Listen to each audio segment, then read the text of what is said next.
Hello, this is Impact. I'm Lewis Vaughan-Jones. A call between Joe Biden and Xi Jinping has taken place as Beijing warns Washington over a possible visit to Taiwan by senior Democrat Nancy Pelosi. Heading for recession, disappointing growth figures are released in America for the second quarter of this year. British security sources say Russian troops in Kherson have effectively been cut off by a new Ukrainian offensive. It comes as Olena Zelenska, the wife of President Zelensky, tells BBC World News about the importance of the soft power that First Ladies can exert. The First Ladies have no opportunities of political influence, but we have emotional impact. That's all coming up on Impact.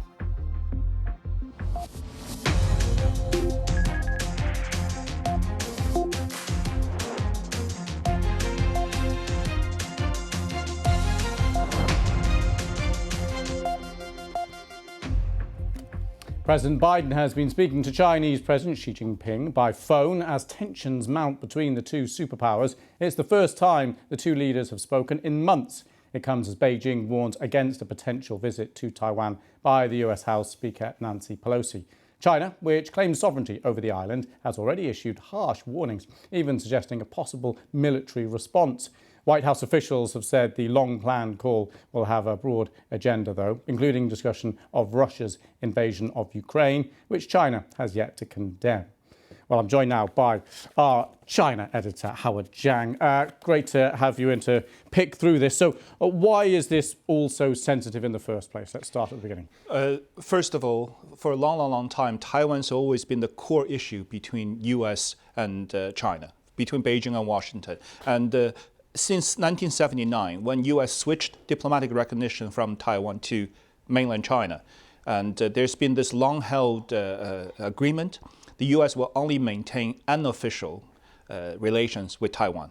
So Nancy Pelosi being the second to succeed the presidency, all of a sudden, this is becoming very much official. Hence, China is playing very hard-line politics at this moment and issuing warnings. But of course, given the bigger background, COVID, tension, trade war, Russia, and all the other differences between the two superpowers, just making it so much more sensitive at this moment. And if we go hypothetical, when this visit, if this visit happens, what could be the actual impact of that? And in a war strategic, war room, when people play this scenario, there are so many scenarios. But given there are two other factors. One is domestic factor. Joe Biden is suffering very low ratings at home. And with economy not doing too well, inflation high, lots of anger. Xi Jinping also, Chinese economy is not doing too well with all the news people see about real estate market and the financial sector is not doing too well.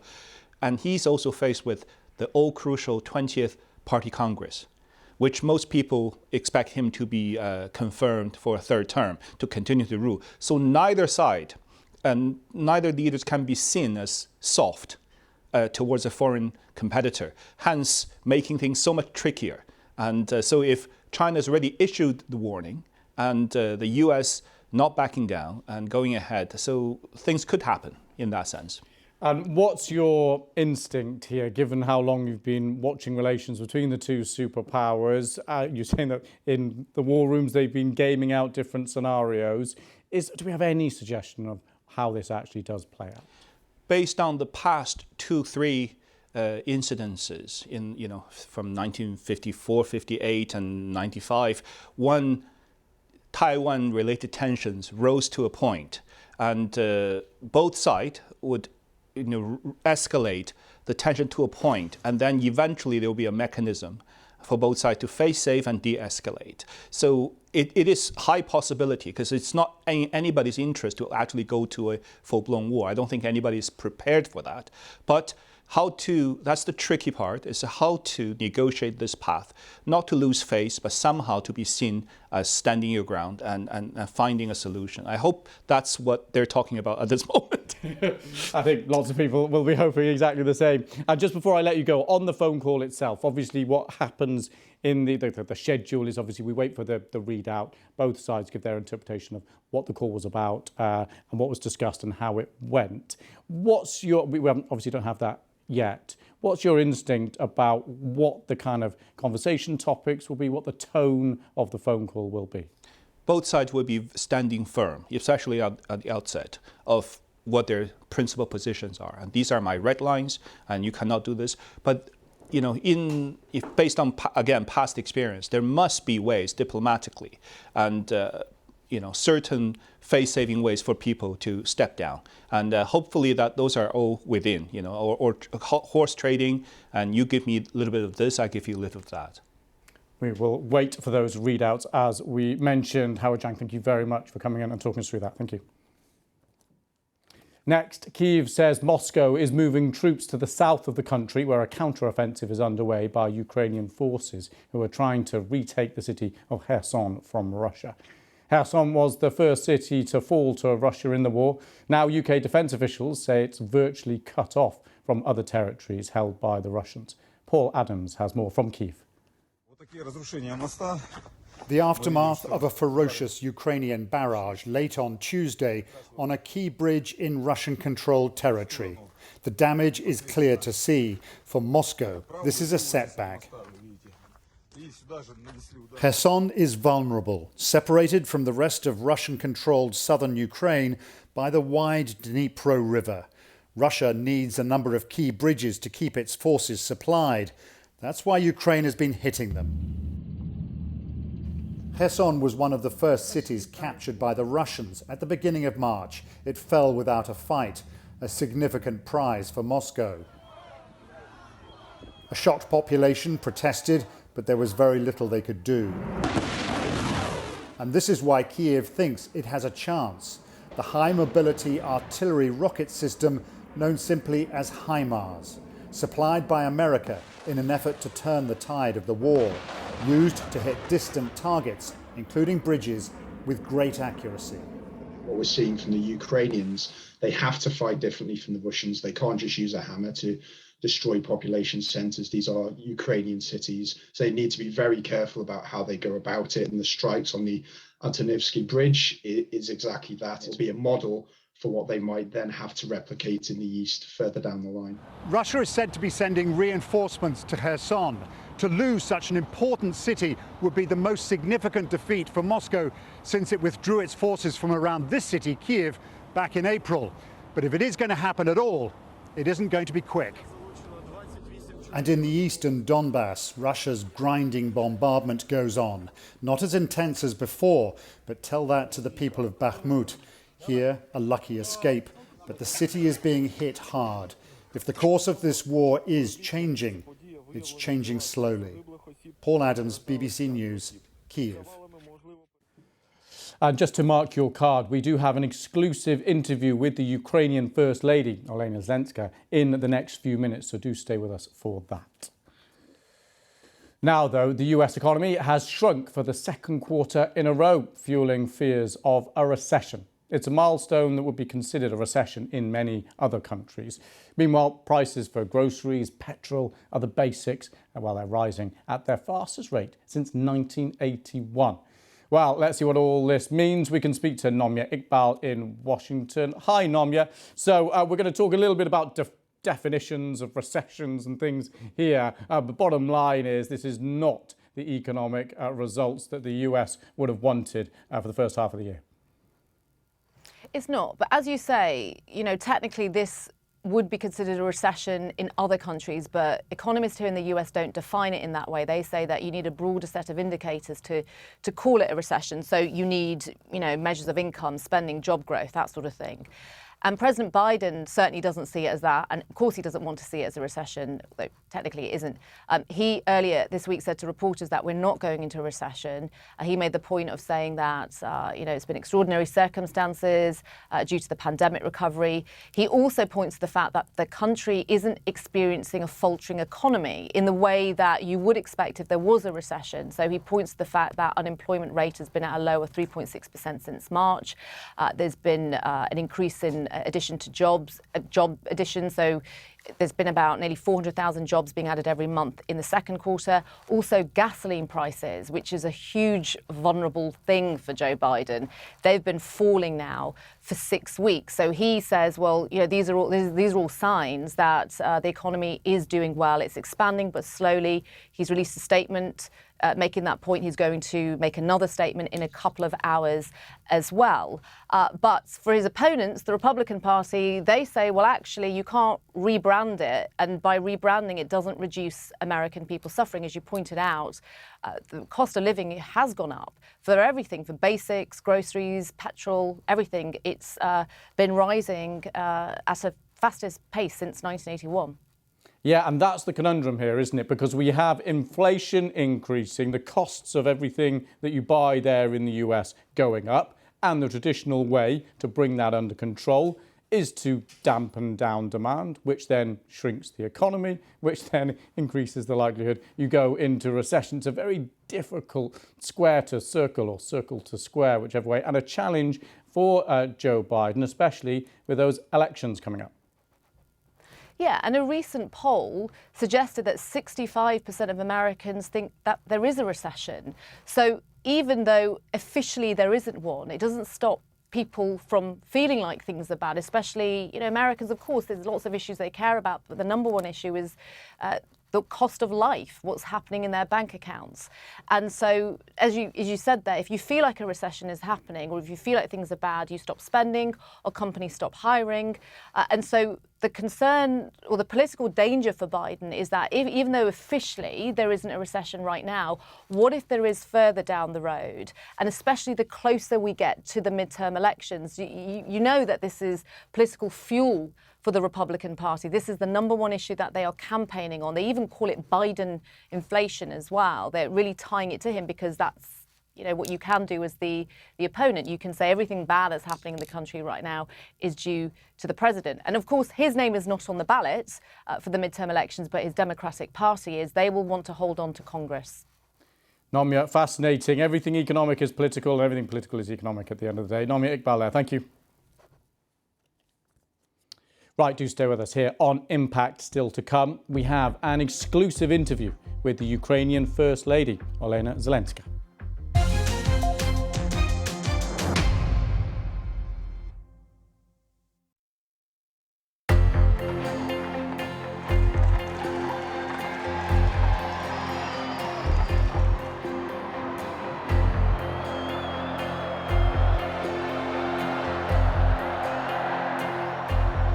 The US space agency NASA has ordered an investigation after confirmation today that astronauts were cleared to fly while drunk. The last foot patrol in South Armagh, once an everyday part of the soldiers' lot, drudgery and danger, now no more after almost 4 decades. If one is on one's own in a private house, not doing any harm to anyone, I don't really see why all these people should wander in and say you're doing something wrong. 6 rare white lion cubs are on the prowl at Worcestershire Park, and already they've been met with a roar of approval from visitors. They're lovely, yeah, really sweet. Yeah, they were cute.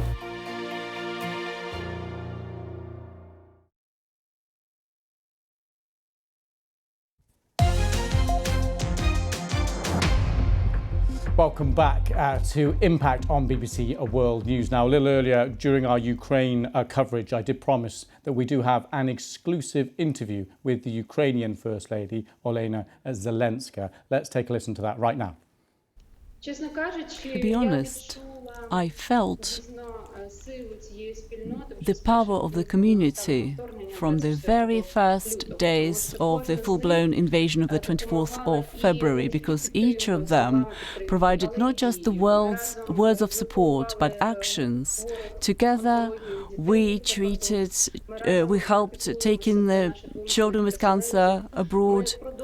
We will carry on implementing cultural projects because it's very important to carry on a Ukrainian cultural expansion without stopping, and we can help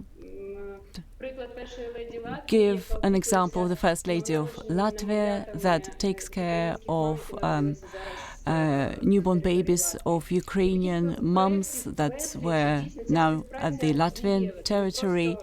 And it's not just a declaration of friendship. It's not,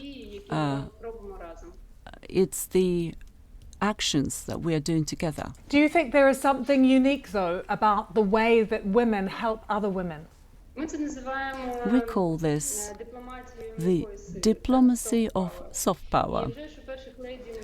And the first ladies do not have political impact opportunity, but we have the emotional impact. And sometimes it gives more for cooperation between the countries than various political aspects or geopolitical aspects. When we understand one another, when we feel one another, we can cope with a lot more, we can achieve a lot more, and the influence of the first ladies in the world cannot be overestimated. It's very powerful, that's why we are using it. It's hard for most of us to imagine what it's like to live through a war every day and the sort of mental trauma that goes along with that. And I know it's something that you're concerned about and you raised at the summit as well. What is the best way that you think people can cope with the daily stress of war?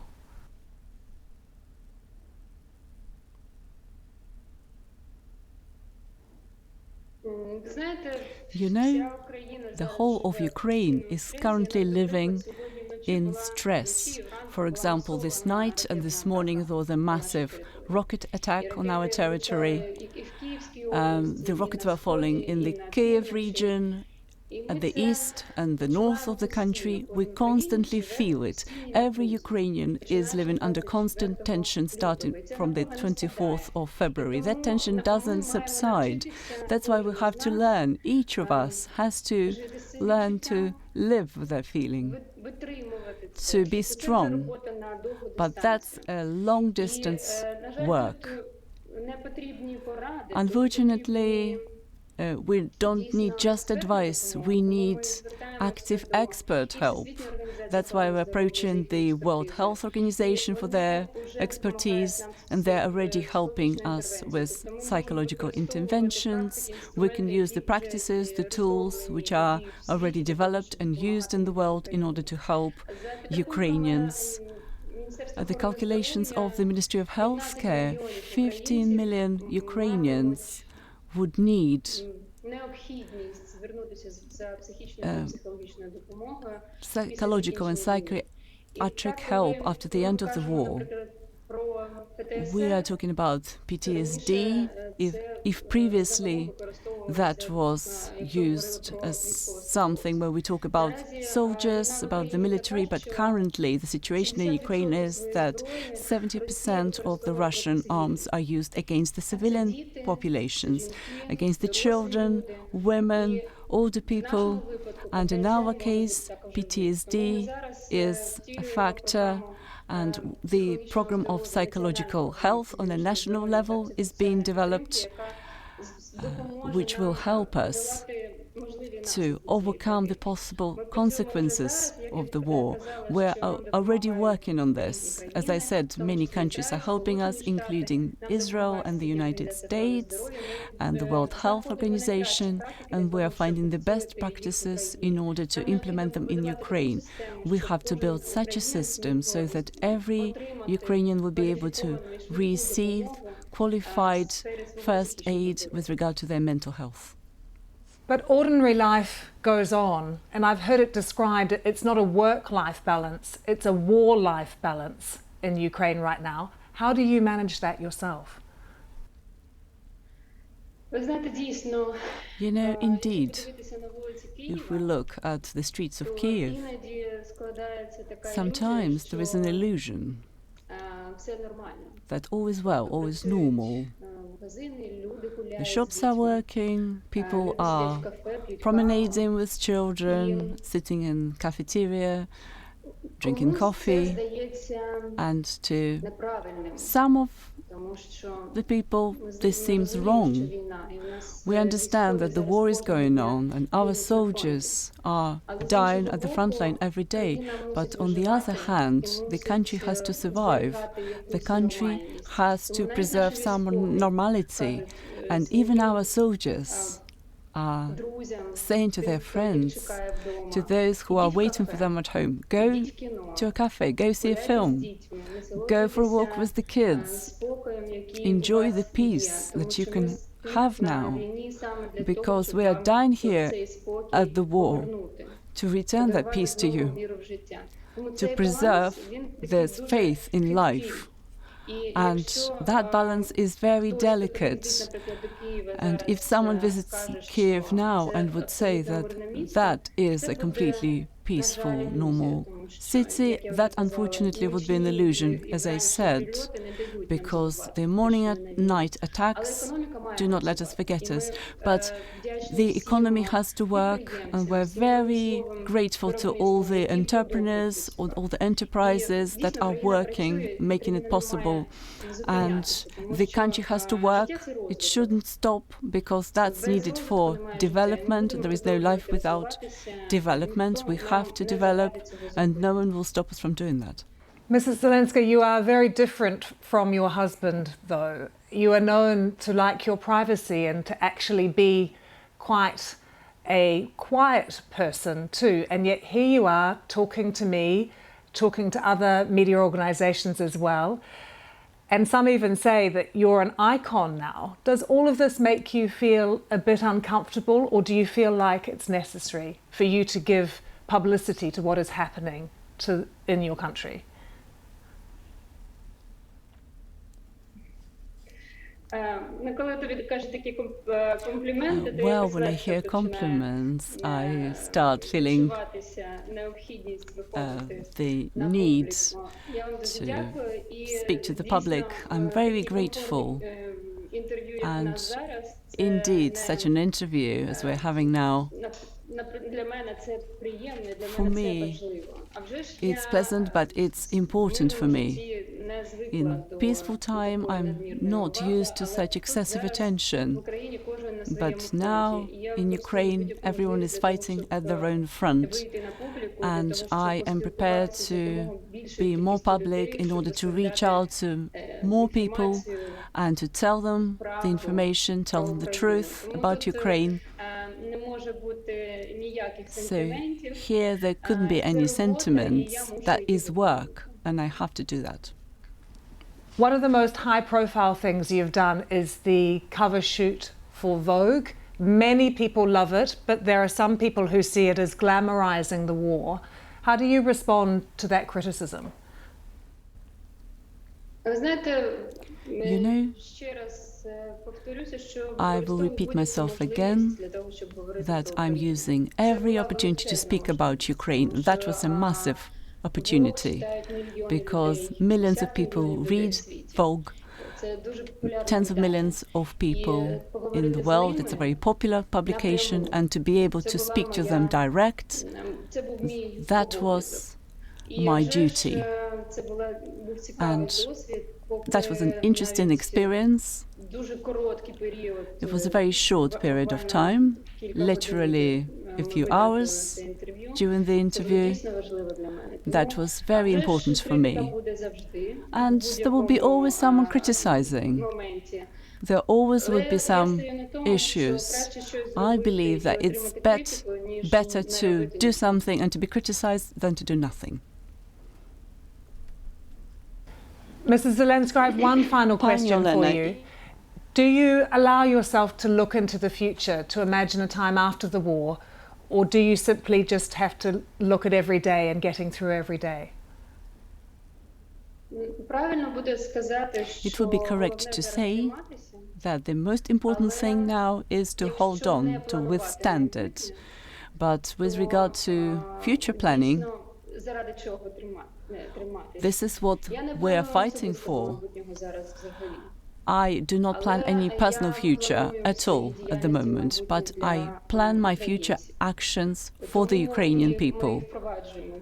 That's why we're introducing all the projects that we've discussed. That's why we dream about restoring, rebuilding Ukraine. Unfortunately, there will be a lot of things to rebuild and restore. The infrastructure has been destroyed, many schools and hospitals completely destroyed, and several million people left. Everything has to come back to normal life. Now we are on the military rails, but we will restore Ukraine, and this is what we are working on now. Yeah, really interesting interview there. Our thanks, of course, to the First Lady there of Ukraine. And it was my colleague Lucy Hockings asking the questions there. Next, a Moscow court has found a former state TV journalist guilty of discrediting Russia's armed forces by protesting against Moscow's actions in Ukraine.